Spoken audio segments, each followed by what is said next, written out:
वंदे मातरम, जिसे हम national song के नाम से जानते हैं, उसके कुछ वर्सेस को लेकर कंट्रोवर्सी आखिर क्यों है? क्या रीजन सिर्फ रीजन था? चलिए जानते हैं पूरी news. Hello everyone, this is Niharika. Vande Mataram को बंकिम चंद्र चट्टोपाध्याय जी ने लिखा था। ये बाद में उनके नॉवल में भी पब्लिश हुआ और ब्रिटिश रूल के खिलाफ इंडियन फ्रीडम मूवमेंट में एक पावरफुल पैट्रियोटिक सिंबल बन गया।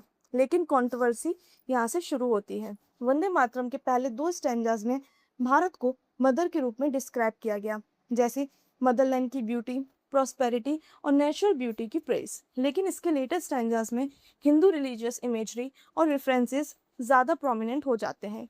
कुछ मुस्लिम लीडर्स और ऑर्गेनाइजेशन ने कंसर्न रेज किया है कि इन वर्सेस को रिलीजियस कंटेक्स्ट में इंटरप्रेट किया जा सकता है।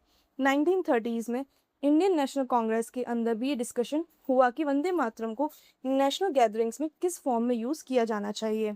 1937 में कांग्रेस वर्किंग कमेटी ने डिसाइड किया कि पहले दो स्टैंजास जो comparatively non secretary patriotic language में हैं, वो पब्लिक फंक्शन में यूज़ किए जा सकते हैं, जबकि लेटर पोर्शन को अवॉइड किया जाए। इस कंट्रोवर्सी का एक इम्पॉर्टेंट पॉइंट था, रविन्द्रनाथ टैगोर ने भी वंदे मातरम की हिस्टोरिकल इंपॉर्टेंस को रिकॉग्नाइज किया, लेकिन रिलीजियस इमेजरी को लेकर कंसर्न के कंटेक्स्ट में डिस्कशन हुआ। फ्रीडम मूवमेंट के दौरान वंदे मातरम ब्रिटिश रूल के अगेंस्ट रेजिस्टेंस का सिंबल बना रहा। फिर 24 जनवरी 1950 को कॉन्स्टिट्यूशन असेंबली के प्रेसिडेंट राजेंद्र प्रसाद जी ने कहा कि वंदे मातरम को जनगण मन के साथ इक्वल रिस्पेक्ट दिया जाएगा, लेकिन जनगण मन नेशनल एंथम रहा और वंदे मातरम नेशनल सॉन्ग के रूप में रिकॉग्नाइज्ड हुआ। अब क्वेश्चन ये है कि 2026 में ये इशू के डिस्कशन में क्यों आया? वंदे मातरम के 150 ईयर्स से जुड़ी सेलिब्रेशन और इसके ऑफिशियल और पब्लिक यूज को लेकर पॉलिटिकल डिबेट फिर से पुराने हिस्टोरिकल क्वेश्चंस को स्पॉटलाइट में ला दिया है।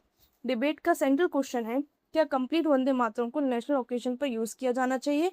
यह हिस्टोरिकल एग्रीमेंट के अकॉर्डिंग पहले दो स्ट्रेंजर्स को ही यूज करना चाहिए। यानी कंट्रोवर्सी सिर्फ एक सॉन्ग की नहीं है, ये हिस्ट्री, नेशनलिज्म, रिलीजन और इंडिया के फ्रीडम मूवमेंट के इंटरसेक्शन से भी जुड़ी हुई है। तो वंदे मातरम का हिस्ट्री एक लाइन में समझो, फ्रीडम स्ट्रगल के पावरफुल सिंबल, लेकिन लेटर रिलीजियस पावरफुल इमेजरी के कारण रिप्रेजेंटेशन ऑफ पब्लिक यूज को लेकर हिस्टोरिकल डिबेट है। आपको क्या लगता है, कंप्लीट वंदे मातरम या ट्रेडिशनल की फर्स्ट दो स्टैंजास? कमेंट करके अपनी ओपिनियन जरूर दें। एंड वीडियो पसंद आए तो लाइक करें, चैनल को सब्सक्राइब करें। Thank you.